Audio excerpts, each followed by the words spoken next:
मैं डॉक्टर विजय श्राव, पूर्व associate professor राजनीति विज्ञान। अभी अमेरिका के राष्ट्रपति के चुनाव की प्रक्रिया चल रही है। मैं इसी विषय में आपको जानकारी देना चाहती हूँ।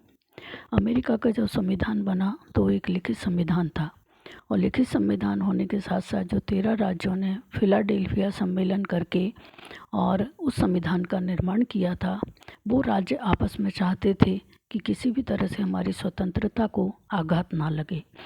हमारी संघात्मक शासन व्यवस्था तो स्थापित हो, लेकिन वो संघ राज्यों को कुचले नहीं या राज्य की शक्तियों को छीन ना करे। हम जैसे आज स्वतंत्र हैं वैसे ही हम हमेशा स्वतंत्र बने रहें।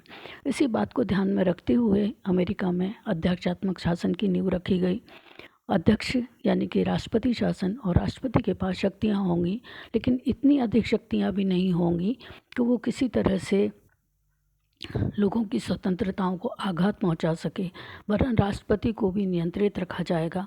और इसके लिए शक्ति संतुलन का सिद्धांत, शक्ति पृथक्करण और नियंत्रण और संतुलन का सिद्धांत स्थापित किया गया कि व्यवस्थापिका, कार्यपालिका और न्यायपालिका तीनों अपने अपने क्षेत्र में स्वतंत्र तो होंगे, लेकिन तीनों का एक दूसरे पर नियंत्रण रहेगा, जिससे कि कोई भी राष्ट्रपति या कोई भी व्यवस्था तानाशाह ना बन सके। इस प्रकार से अमेरिका में राष्ट्रपति की शक्तियाँ किसी न किसी तरह से नियंत्रित की गई। राष्ट्रपति का चुनाव की बात जहाँ तक आती है, तो राष्ट्रपति के चुनाव में सबसे पहले देखा जाता है कि पद की योग्यताएं। तो अमेरिका के राष्ट्रपति में पद के लिए आयु 35 वर्ष रखी गई है, और कम से कम वह 14 वर्ष तक अमेरिका में रहा हो। इस प्रकार से ये योग्यताएं रखी गई हैं संविधान में। लेकिन अनौपचारिक रूप से जो योग्यताएं हैं वो ये हैं कि वो महत्वपूर्ण पद पर रहा हो, किसी राज्य का मेयर रहा हो या किसी राज्य का गवर्नर रहा हो, यानी किसी भी तरह से सामाजिक क्षेत्र में रहा हो, जज रहा हो या कोई जर्नलिस्ट रहा हो, लेकिन जो जिसके लिए जनता में जो लोकप्रिय रहा हो और जो उस पद को सुशोभित कर सके सही मायने में, ऐसे व्यक्ति को राष्ट्रपति पद का उम्मीदवार बनाया जाएगा। राष्ट्रपति का कार्यकाल 4 वर्ष रखा गया, यानी जो हम लोग ये मानते हैं कि जो सन 4 से भाग जिसमें चला जाता है, यानी लीप ईयर होता है, उस ईयर में अमेरिका में राष्ट्रपति पद के चुनाव होते हैं। तो 4 साल रखा गया है, और इसके साथ साथ जो उसका निर्वाचन रखा गया है, उस निर्वाचन के क्षेत्र में जो अमेरिका के संविधान निर्माता थे वो ये समझते थे कि कहीं ऐसा नहीं हो कि राष्ट्रपति का पद या राष्ट्रपति राजनीतिक दलबंदी से घिर जाए। इसलिए वो राजनीतिक दलों से उसे दूर रखना चाहते थे। ना ही वो ये चाहते थे कि वो व्यवस्थापिका की कठपुतली बन जाए, उसके लिए भी उन्हें अलर्ट रहना था। तो इसलिए ऐसी व्यवस्था की गई कि सबसे पहले एक निर्वाचक मंडल बनेगा, और निर्वाचक मंडल बनने के साथ साथ राष्ट्रपति के पद के लिए वही निर्वाचक जो चुने जाएंगे राज्यों से, वही निर्वाचक राष्ट्रपति यानी इलेक्टोरल बोर्ड बनेगा, और वही राष्ट्रपति के चुनाव में भाग लेगा। ये प्रक्रिया रखी गई। और निर्वाचक मंडल बनेगा कैसे, तो उसके लिए जो वहाँ की व्यवस्थापिका के दोनों सदन हैं, कांग्रेस के जो 2 सदन हैं, सीनेट जिसमें कि 100 सदस्य हैं और प्रतिनिधि सभा जिसमें कि 435 सदस्य हैं, इन दोनों को मिलाकर और 3 सदस्य लिए गए। जो वहाँ का कोलंबिया ज़िला है, वहाँ संविधान संशोधन करके 3 सदस्यों की अथॉरिटी दी गई है। तो इस तरह से 538 सदस्य होते हैं इलेक्टोरल बोर्ड के। ये 538 सदस्य राज्यों के द्वारा चुने जाते हैं। जिस राज्य के जितने प्रतिनिधि सभा में जाते हैं, उतने ही प्रतिनिधि इलेक्टोरल बोर्ड में जाते हैं। इस प्रकार से निर्वाचन मंडल का निर्माण होता है। तो निर्वाचन प्रक्रिया जब शुरू होती है, जैसे ही 4 वर्ष हो जाते हैं और जैसे ही राष्ट्रपति चुनाव की प्रक्रिया शुरू होती है, तो सबसे पहले राजनीतिक दल सक्रिय हो जाते हैं, जबकि वहाँ के संविधान वेत्ता नहीं चाहते थे कि राजनीतिक दल सक्रिय हों। लेकिन फिर भी वहाँ 2 राजनीतिक दल सक्रिय हुए हैं, जिनमें डेमोक्रेटिक पार्टी और दूसरी है रिपब्लिकन पार्टी। तो ये दोनों ही राजनीतिक दल ये प्रक्रिया शुरू कर देते हैं कि उनके उस दल में से कौन सा ऐसा व्यक्ति होगा जो कि राष्ट्रपति पद का चुनाव लड़ सकता है। तो उम्मीदवारों के मनोनयन के लिए दोनों ही राजनीतिक दल अपने अपने राष्ट्रीय सम्मेलन बुलाने शुरू कर देते हैं, अपने अपने सदस्य चुनते हैं जो कि राष्ट्रपति पद का सही व्यक्ति का चयन कर सके। बहुत सारे लोग उसके लिए राष्ट्रपति चुनाव लड़ने के लिए अप्लाई करते हैं। उनमें ये देखा जाता है कि हर उम्मीदवार अपना पक्ष अपने दल के सामने रखता है कि वो कितना उसने काम किया है, कैसा राष्ट्र के लिए समर्पित रहा है और कितना लोकप्रिय है, वो सारी बातों को सामने रखता है। और फिर हर राजनीतिक दल इस प्रक्रिया से गुजरने के बाद उम्मीदवार तय करते हैं कि डेमोक्रेटिक पार्टी का कैंडिडेट कौन होगा और रिपब्लिकन पार्टी का कैंडिडेट कौन होगा। तो सबसे पहले उम्मीदवारों का मनोनयन किया जाता है और ये मनोनयन राष्ट्रपति का भी होता है और उपराष्ट्रपति का भी होता है। तो दोनों का लगभग चुनाव एक साथ ही चलता है। इसके उपरांत चुनाव अभियान शुरू किया जाता है। तो दोनों ही राजनीतिक दल चुनाव अभियान शुरू करते हैं, उसके लिए वो एक कमेटी बना देते हैं। यद्यपि अमेरिका में $30,000 तक रखा गया है चुनाव खर्च, लेकिन उसके बावजूद भी कोई प्रतिबंध नहीं है, ना ही कोई हिसाब लिया जाता है।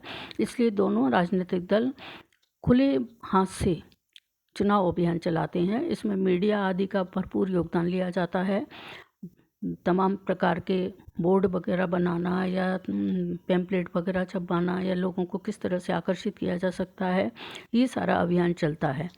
इसके उपरांत आता है निर्वाचक मंडल का चुनाव। निर्वाचक मंडल का चुनाव जो होता है वो सब ये माना जाता है कि 1 नवंबर मतलब नवंबर के प्रथम मंगलवार को होता है और इसके लिए एक सूची प्रणाली जारी की जाती है।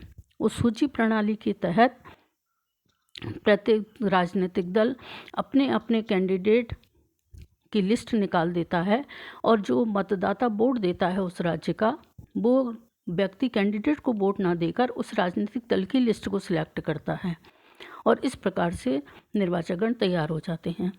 तो ये इतना आसान नहीं है, क्योंकि ये माना जाता है, वहाँ ये परंपरा है कि जो 50 राज्य हैं अमेरिका में, वो 50 राज्य क्या करते हैं कि जैसे मान लीजिए फिलाडेल्फिया है या आपका फ्लोरिडा है, फ्लोरिडा से 25 सीटें हैं प्रतिनिधि सदन की, तो 25 ही वहाँ से निर्वाचक मंडल चुने जाएंगे। तो इन 25 की लिस्ट को सैंक्शन देते हैं वहाँ के मतदाता। अब 25 वो डेमोक्रेटिक पार्टी के चुन रहे हैं या वही वो लिस्ट जो है वो रिपब्लिकन पार्टी की चुन रहे हैं। तो इन 25 सीटों में से जिस राजनीतिक दल की ज़्यादा लिस्ट टिक होंगी, यानी ज़्यादा लोगों को वोट मिलेंगे, वही पूरी की पूरी सीटें उस पार्टी को जाएंगी। मान लीजिए कि 25 सीटों में से 13 लिस्ट डेमोक्रेटिक पार्टी की आ गई और 12 लिस्ट रिपब्लिकन पार्टी की आई। तो ऐसे में रिपब्लिकन पार्टी के भी वोट डेमोक्रेटिक पार्टी को चले जाएंगे और पूरी पूरी 25 सीटें उसे मिल जाएंगी। तो इस प्रकार से जो इलेक्टोरल बोर्ड का निर्माण होता है वो बड़ा टिपिकल होता है और इसलिए हार जीत बहुत कॉम्पिटिटिव हो जाती है, बड़ी प्रतियोगिता वाली स्थिति बन जाती है। और यही हम अभी ट्रंप और बाइडेन के चुनाव में देख रहे हैं कि जो इलेक्टोरल बोर्ड का स्थिति आई है वो 213 ट्रंप के फेवर में गए हैं, तो 227 बाइडेन के फेवर में गए हैं। अब ऐसी स्थिति में ये क्लियर नहीं हो पाता कि आगे पूरी काउंटिंग होते होते कौन ज़्यादा आगे बढ़ जाएगा, क्योंकि ये माना जाता है कि 538 में से 270 इलेक्टोरल बोर्ड जिस कैंडिडेट को मिल जाएंगे वही वहाँ का राष्ट्रपति अगला होगा।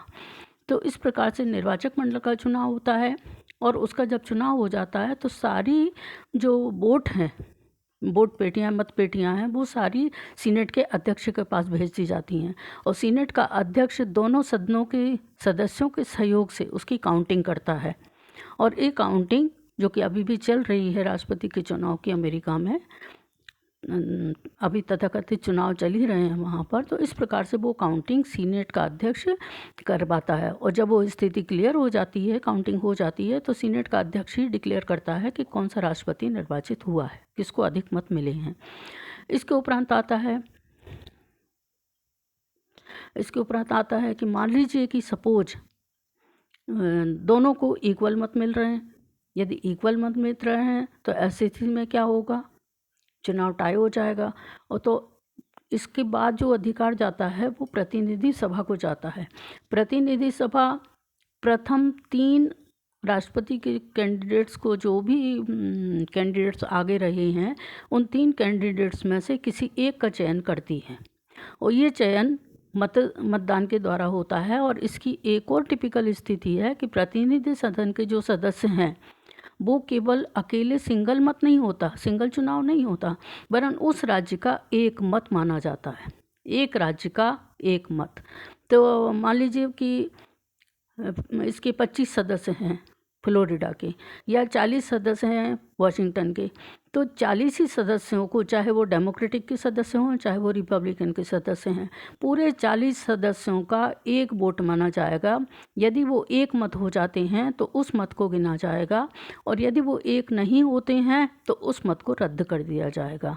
तो इस प्रकार से जो 50 राज्य हैं उनके 50 इलेक्टोरल वोट होंगे, और उन्हीं के माध्यम से, उसमें से 50 में से जिसको ज़्यादा मिलेंगे वही प्रतिनिधि सभा उसे निर्वाचित घोषित करेगी। तो बड़ी टिपिकल स्थिति अमेरिका के चुनाव में हो जाती है।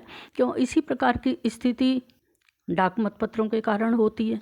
और जब सन 2000 में जब चुनाव हुए थे और जूनियर बुश और जो एक और अल गोर राष्ट्रपति चुनाव लड़ रहे थे, उस समय डाक मतपत्रों को लेकर बहुत ज़्यादा विवाद हो गया था, क्योंकि वो काउंटिंग में आते हैं और निर्णय को पलट के रख देते हैं। तो डाक मतपत्रों के माध्यम से कहीं अल गोर आगे चल रहे थे तो कभी बुश आगे हो रहे थे। आखिर सुप्रीम कोर्ट में ये मामला गया था और दिसंबर में जूनियर जॉर्ज बुश को चुना हुआ माना गया था। दिसंबर में जाकर रिजल्ट आया था, काफ़ी लंबा खिंच गया था। तो इस प्रकार से अमेरिका की, यद्यपि राष्ट्रपति की चुनाव की भी प्रक्रिया में कई खामियां हैं, जहां के मत जाके उलझ जाते हैं, सुप्रीम कोर्ट को दखल लेना पड़ता है। लेकिन फ़िलहाल की गुंजाइश है कि अभी तक ऐसा अवसर नहीं आया है कि अमेरिका में दोनों को इक्वल मत मिले हों या किसी चुनाव में किसी प्रकार का व्यवधान आया हो।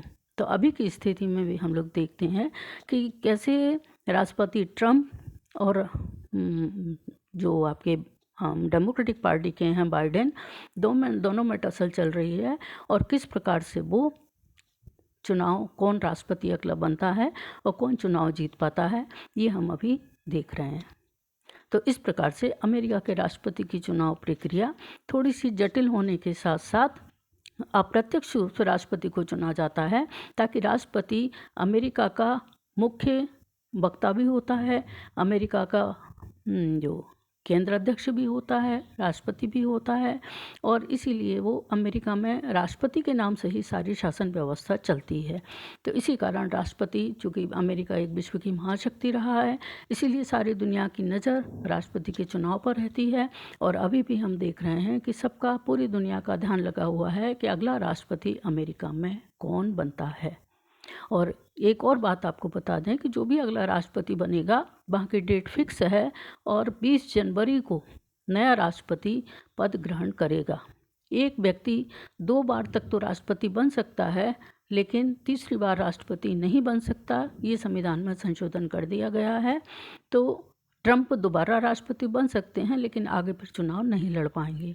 तो ऐसी स्थिति में ट्रंप और बाइडेन दोनों में कौन, ये हम और आप आगे देखेंगे। Thank you.